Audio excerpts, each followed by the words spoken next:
In today's video, I'll be going over how to play kiting cruisers in the much asked Bremen. I've had a lot of people asking me to cover kiting cruisers after I did the video covering the Hawaii. So instead of covering island cruisers, today we'll be covering kiting cruisers and how to play them. I've also been seeing a lot of island sitting bremens, so I'll be showing you guys how to properly play the Bremen, my thought process, the build, and such. So just clicking random battles and going in, and I'll be doing my best to explain my thought process and what I'm thinking throughout the video. So let's look at the equipment real quick. All right, so hydro, no DFAA, spotter plane, no fighter. There you go. That's for this. Main arm in the first slot, DCP in the second, aiming in the third, propulsion in the fourth. You can do steering gears if you want, but I prefer propulsion. Concealment in the fifth, and reload in the sixth. You do not need gun range, because if you need further range, you can pop the spotter plane.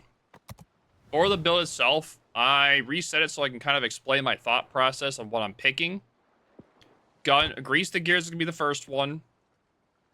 Second one, it's going to be fire. You're just like, oh, well, it's just a percent, right? Well, it's a percent on 16 shell hits. So, yeah, you have 16 guns. So, an extra percent there is like you have an extra 16% per when you have that added. So, it's really good. For your next one, it's going to be Superintendent to be able to get an extra heal. Your next one is going to be Concealment. So, this is your 10-point build. 10-point build right here. The next one after that is going to be Top Grade Gunner. Anything inside your Concealment, you're going to be reloading 8% faster. Extra DPM means more pew pew, means more damage. So, good stuff. I was really considering on what to recommend to you guys. You can do extra deep, like since you're a kiting cruiser, the number of times you're going to be having outnumbered active is probably going to be a lot, but that means you'll have to sacrifice either Adrenaline Rush or Survivability Expert. And having extra HP on this thing is really nice. But for me, since I'm a higher skill player, I'm going to take these two and then do it this way. But if you're newer and you're trying to learn, I would suggest not taking this and then taking this instead. And then doing it like this. And then for the final one, I wouldn't recommend Last Stand, because if you're getting your engines knocked out or your rudder knocked out, that means you're about to be dead anyway. So I don't think that's going to be mattering. So I would not suggest Gun Feeder. I wouldn't recommend Consumable Specialist. No. Just do Priority Target. Like, do Incoming Fire Alert then, right? Do Incoming Fire Alert so you can tell when people are shooting at you. That's what I recommend for, like, you guys. But for me, I'm going to be running extra DPM because I want extra damage. And I also want to be more maneuverable and have a battle shell dispersion. All right. The flags, I'm running max flags to showcase you guys, like, a max build for flags. But if you guys want to run the bare minimum, this, speed, ramming, and this. So, reduces how long fires last, increases your speed, which is very important, ramming in case you ram, which you really shouldn't with torpedoes, but if you do, you do. And they're so cheap anyway, it doesn't matter. And then India Delta, the extra healing. And this is like the bare minimum. And if you don't want to run that, then you don't need to run ramming if you don't want to. They're so cheap, it's like, why not? But these are like the bare minimum you should run, like on a kiting cruiser. Like, the extra HP is nice, but like this adds up. The cost adds up a lot. So that's why I normally don't recommend running a lot of flag, because you're gonna essentially run out of credits, right? It's gonna be insanely expensive. Okay, we're gonna run blues, just to run blues. All right, so let's go in. So right now it is 10:30 p.m. Eastern time for the NA server. So let's see how this goes. Let me take a sip of water real quick. All right, so let's get in here. Okay, so we got actually really good matchmaking. Let's see. We have 1C V tier 8. Columbo's a little bit scary. Double Valps we can farm a lot on. North Cal, Bismarck, Hawaii, we can easily outgun. Cataluna, Jarvis, these are like no threats to us. Daring, not a threat. The only real threat on their team is the Archerfish. Like, actually speaking, Colombo and Archerfish are our biggest threats, right? Colombo, big sap gun hurts. Sap hurts everything, that's why. This is just more of a nuisance. None of these battleships can really snipe and hit me without me noticing. North Carolina are pretty slow, so I'll be able to know when those are hitting. Bismarck, pa! Yeah, I imagine Bismarck actually hitting something. Hawaii, no. Yeah, he can only beat you at close range. Cataluna, it's not bad. It's just a tier 8.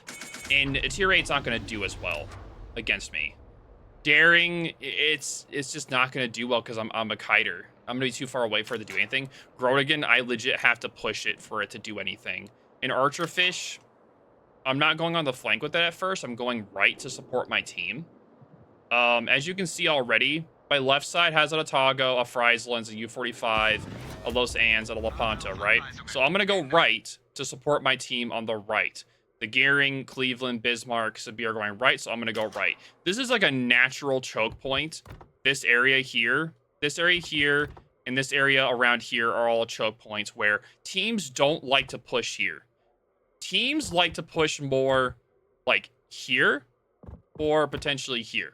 Like, they'll push around those areas more, and that's where I specialize in stopping those pushes. Like, here, I could easily, if I want to go here, right, if I did, I could sit behind this island area here, like back here, like kiting angle, not at the island, just kiting angle back here, having my guns pointed down the lane to be able to shoot if they were pushing.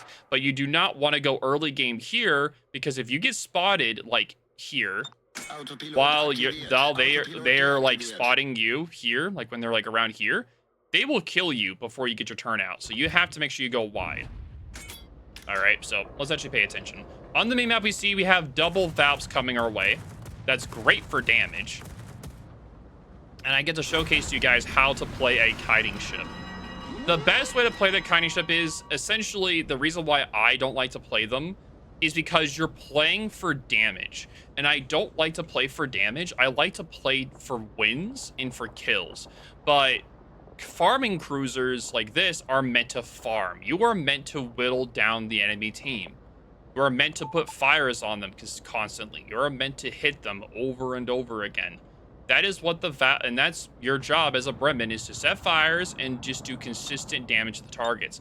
Now, there are double Valps, which means I need to farm those guys religiously hard. And I'm going to be able to. It's just going to take time. All right, so we know the spawns are mirrored, so there's going to be one cruiser, one battleship, and one DD. So I need to get myself in a kind of position. Now, I know for a fact there's nothing that can hit me hard, so I'm going to start opening up early, right? And I need to make sure I aim high. Valps aren't going to be able to hit me. They aren't going to hit a broadside of a barn, so they aren't going to hit me at this distance. If they do, it's a miracle, right? It's like an actual miracle if they actually hit me. North Carolina shells are so slow that I'll see them from a mile away. Right? I activate the spotter plane. I click C to activate the spotter. And I'm starting to aim at them, and I know that I'm not really hitting main targets right now, but it's because I'm so far away. 14-second action time is pretty hard. So I'm trying to warm up a little bit here, because this is actually my first match in a Bremen today. I haven't really played the Bremen at all. So let's see here.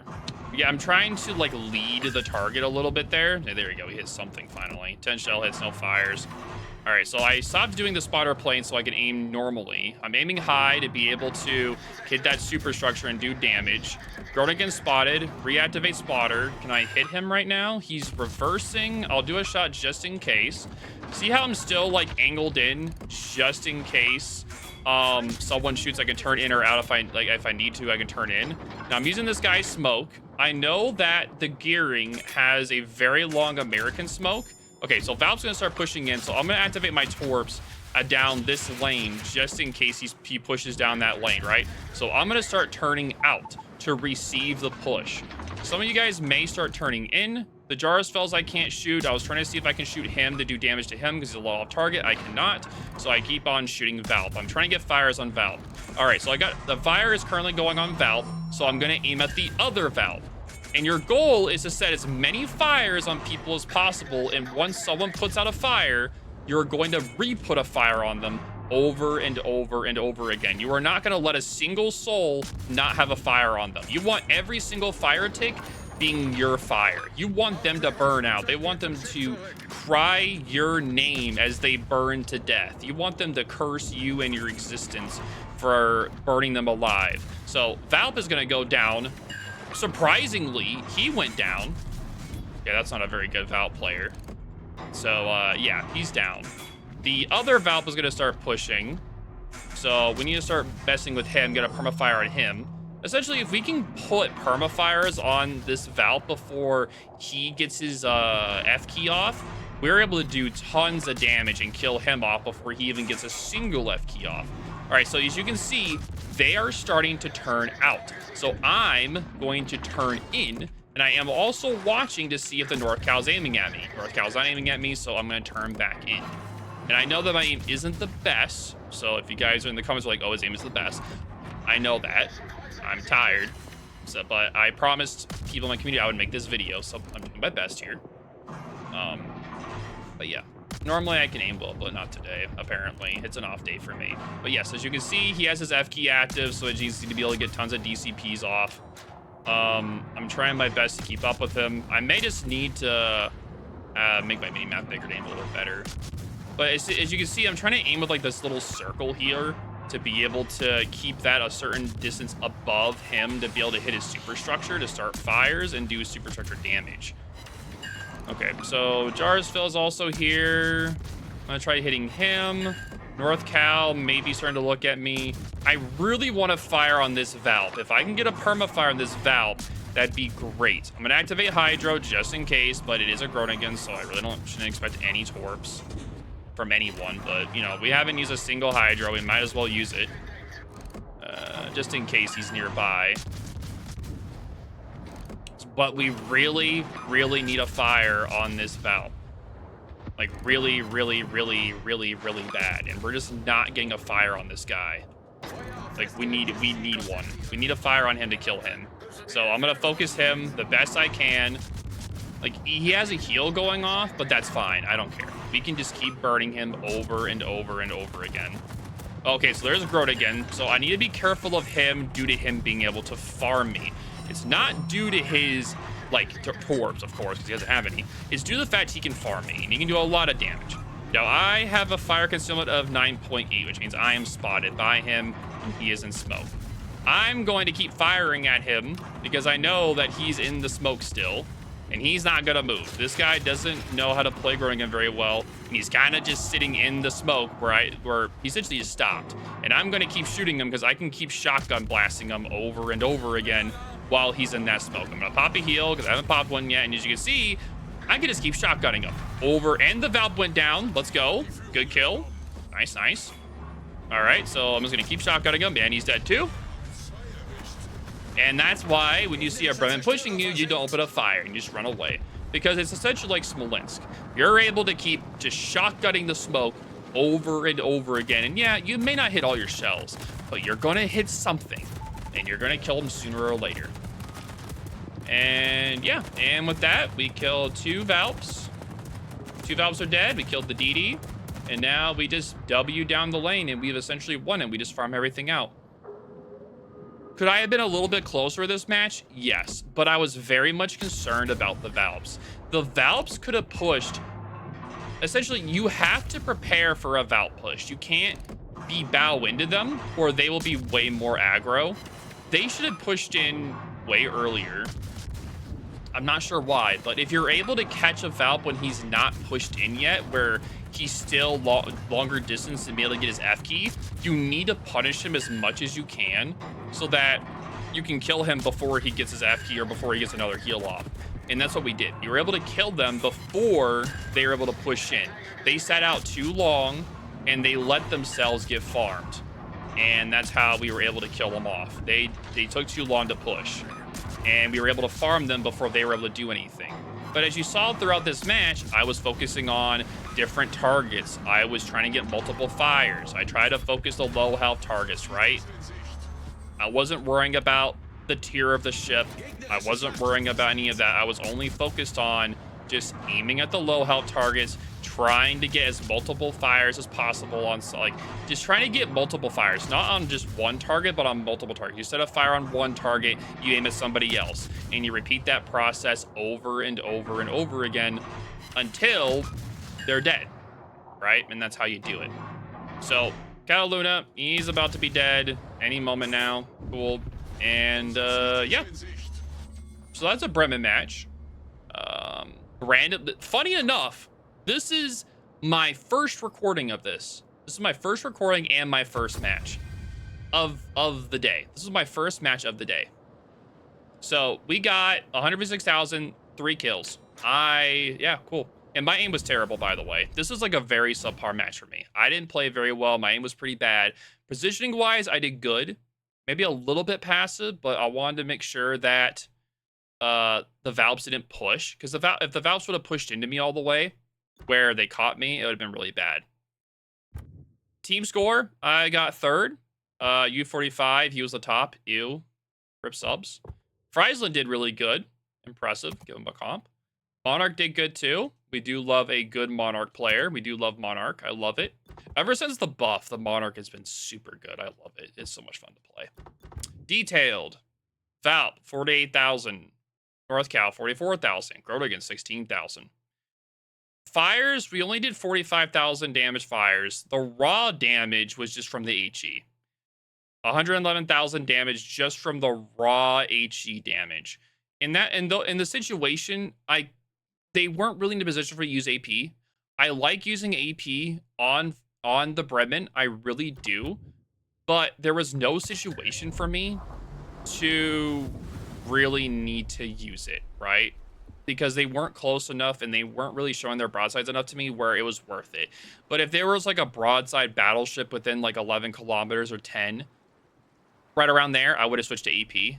Or a cruiser, I would have used AP on the upper deck. Because you're not going to Citadel with the AP, but you'll definitely do a lot of damage, just raw damage with the AP. But anywho, that's how you play the Bremen. If you guys have any questions and concerns, in the comments down below. Let me know what you guys think of the video. If you like me explaining the build off the bat, or if you prefer just me jumping into gameplay right away. But let me guys know your thoughts and comments, because I'm just making these. It's more like a fun thing. It's not something I'm putting a lot of like thought into. I'm just making them because I think it's kind of fun to explain my thought process and just go and just talk about stuff. So I think it's kind of fun. But yeah, let me know what you guys think in the comments. And yeah, I'll see you guys in the next how-to, and write in the comments which kind of ship and style I should do next. Deuces.